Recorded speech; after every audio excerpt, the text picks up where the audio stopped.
Joint parliamentary committee यानी JPC ने जो अपनी रिपोर्ट दिया था सरकार को, आज उसको संसद में रखा गया, संसद के पटल पे रखा गया। उसके बाद वोटिंग के बाद उस रिपोर्ट को, जो जेपीसी की रिपोर्ट थी वक्फ एक्ट की, उसको एक्सेप्ट कर लिया गया। अब उस रिपोर्ट के बाद सरकार एक नया ड्राफ्ट बनाएगी और वो फिर से ड्राफ्ट पे संसद में चर्चा होगी। उसके बाद वक्फ एक्ट पास होगा। एक बात लेकिन इसमें क्लैरिटी ज़रूरी है कि ये जो नया कानून बनेगा ये कब से लागू होगा। ये 2025 से लागू होगा या विथ इफेक्ट फ्रॉम 1947 होगा। दूसरा, क्या जो 10 लाख एकड़ ज़मीन पहले कब्जा हो चुका है, उन ज़मीनों का विवाद कहाँ, उन ज़मीनों का जो विवाद चल रहा है वो अभी भी वक्फ बोर्ड में चलेगा, वक्फ ट्रिब्यूनल में चलेगा, या अब वो चलेगा एडीएम के यहाँ, एसडीएम के यहाँ, डीएम के यहाँ चलेगा। भारत के संविधान में वक्फ नाम का शब्द ही नहीं है। भारत का संविधान कहता है जो कानून हो वो सबके लिए समान होना चाहिए।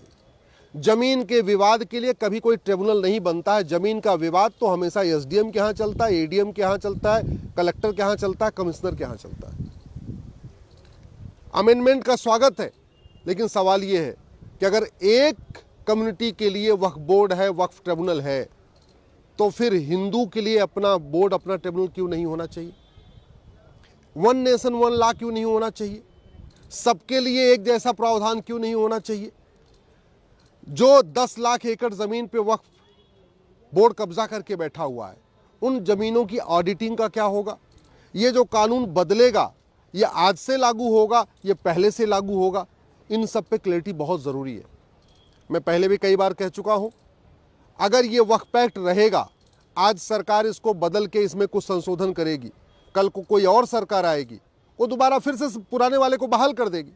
इसलिए कहते हैं ना, न रहेगा बांस न बजेगी बांसुरी।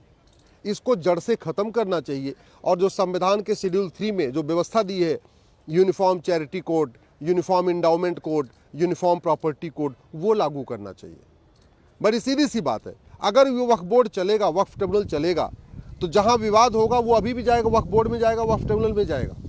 केवल इतना थोड़ा सा अच्छा हुआ कि ठीक है, आपको कागज़ दिखाना पड़ेगा, लेकिन कागज़ आज से दिखाना पड़ेगा, आज के आगे दिखाना पड़ेगा। जो पहले ज़मीनों पे कब्जा हो रखा है उसका क्या होगा? वहाँ तो वो पुराना वाला कानून अगर लागू रहेगा, फिर तो पुराने कानून से कोई राहत मिलने वाली नहीं है। जो नदियों की ज़मीन, खेल के मैदान, ऊसर ज़मीन, बंजर ज़मीन, रेलवे की ज़मीन, डिफेंस की ज़मीन, हाईवे के किनारे की ज़मीन, एक्सप्रेसवे के किनारे की ज़मीन, जो कब्जा कर लिया गया है, उस पर अगर ये लागू नहीं हुआ नया वाला प्रावधान, तो उन ज़मीनों को वापस ले पाना बड़ा मुश्किल, मतलब कठिन है, हो ही नहीं सकता। और दूसरा, एक जो बड़ा खतरा ये बना हुआ है कि अगर ये कानून रहेगा, तो अगर वर्तमान सरकार इसमें संशोधन करके कुछ कर सकती है, तो कल को, परसों को कोई और सरकार आ गई तो वो फिर से पुराने वाले कानून को बहाल कर देगी और भारत में फिर लैंड जिहाद फिर शुरू हो जाएगा। इस कानून को बनाया गया था केवल और केवल भारत की ज़मीनों पे कब्जा करने के लिए, ज़मीनों पे कब्जा करने के लिए बनाया गया। इसीलिए नतीजा ये हुआ कि 10 लाख एकड़ ज़मीन पे कब्जा हो गया, और कब्जा ऐसा हुआ है कि उसको छुड़ा पाना नामुमकिन हो चुका है। न रेलवे अपनी ज़मीन छुड़ा पा रही है वक्फ बोर्ड से, न डिफेंस जो सेना है अपनी ज़मीन छुड़ा पा रही है, न बाकी नगर निगम अपनी ज़मीन छुड़ा पा रही है, न आम आदमी की ज़मीन जो चली जा रही है उस पर वो ज़मीन छुड़ा पा रही है। तो समाधान ये है कि सबका मुकदमा कोर्ट में चले, वन नेशन वन इंडाउमेंट हो, कहते हैं समान धर्मस्थल संहिता हो, एक समान दान संहिता हो, समान संपत्ति संहिता हो, और ज़मीन का विवाद अलग से बोर्ड और अलग से ट्रिब्यूनल में न चले। आज मान लीजिए, आज से अगर ये लागू हो गया तो भी जो पुरानी ज़मीन है उसको छुड़ा पाना नामुमकिन है। इसलिए मैं सरकार से निवेदन करता हूँ, संविधान के शेड्यूल 7 के अनुसार इस वक्फ एक्ट को ख़त्म करे, वक्फ बोर्ड को ख़त्म करे, वक्फ ट्रिब्यूनल को ख़त्म करे, और ख़त्म करके एक यूनिफॉर्म चैरिटी कोड बनाए, यूनिफॉर्म इंडाउमेंट कोड बनाए, यूनिफॉर्म प्रॉपर्टी कोड बनाए। ज़मीन अपनी दान की जाती है, दूसरों की नहीं। इसका मतलब ये हुआ कि जो यहाँ पे विदेशी आक्रांता आए थे उनको वक्फ का कोई अधिकार नहीं था। चाहे वो बाबर हो, चाहे हुमायूं हो, चाहे गजनी हो, लोदी हो, खिलजी हो, औरंगज़ेब हो, किसी को वक्फ का अधिकार नहीं था। किसी अकबर हो, शाहजहाँ हो, किसी को वक्फ का अधिकार नहीं था, क्योंकि यहाँ पे उनकी कोई पुश्तैनी ज़मीन नहीं थी। ज़मीन वो दान की जाती है जो मेहनत से कमाई गई हो, या पुश्तैनी ज़मीन हो, या किसी ने वास्तव में खुद अपनी इच्छा से दान किया हो।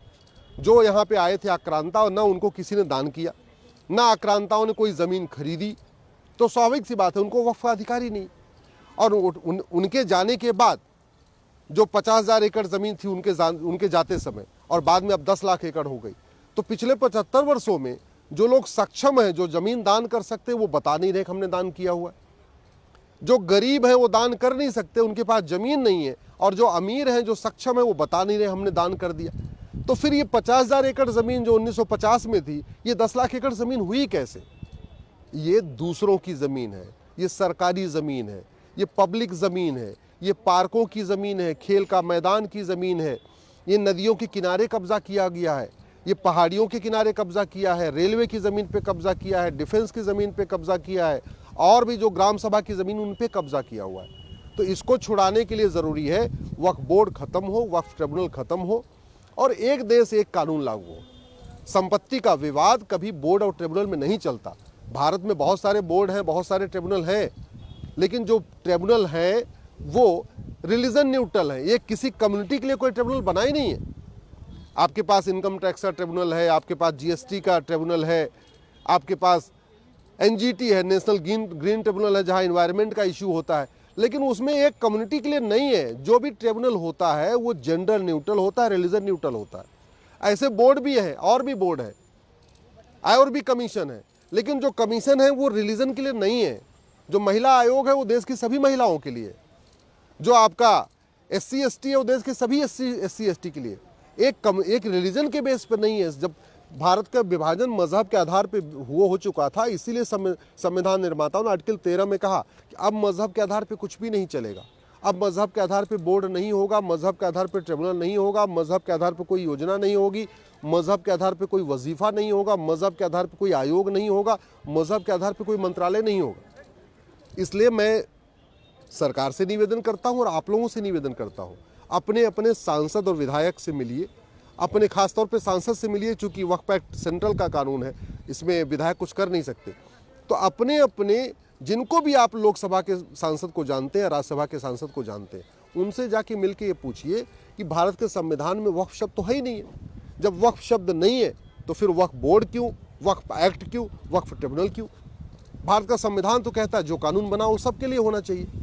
तो इसका मतलब यूनिफॉर्म चैरिटी कोड होना चाहिए, यूनिफॉर्म एंडाउमेंट कोड होना चाहिए, यूनिफॉर्म प्रॉपर्टी कोड होना चाहिए। हिंदी में कहेंगे समान दान संहिता, समान धर्मस्थल संहिता, समान संपत्ति संहिता। और जमीन का विवाद तो कभी ट्रिब्यूनल में चलता ही नहीं है। कोई भी जमीन का विवाद ट्रिब्यूनल में नहीं चलता।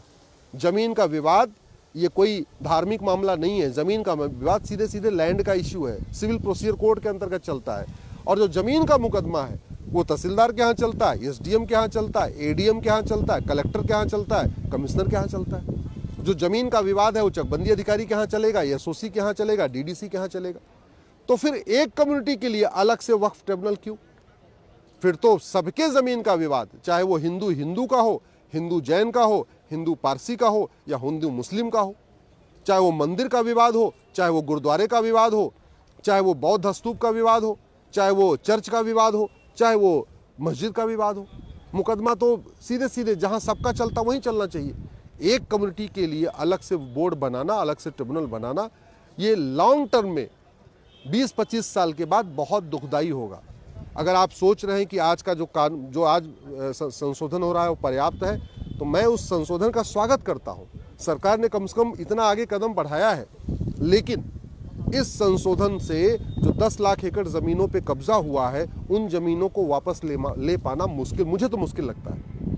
अगर या तो इस कानून को जो संशोधन किया जा रहा है, इसको विथ इफेक्ट फ्रॉम 15 अगस्त 1947 कर दिया जाए। एक ही तरीका है, जिस दिन भारत स्वतंत्र हुआ इस कानून को 15 अगस्त 1947 से लागू किया जाए, या इस कानून को 26 जनवरी 1950 से लागू किया जाए, तब तो इस कानून का फायदा है।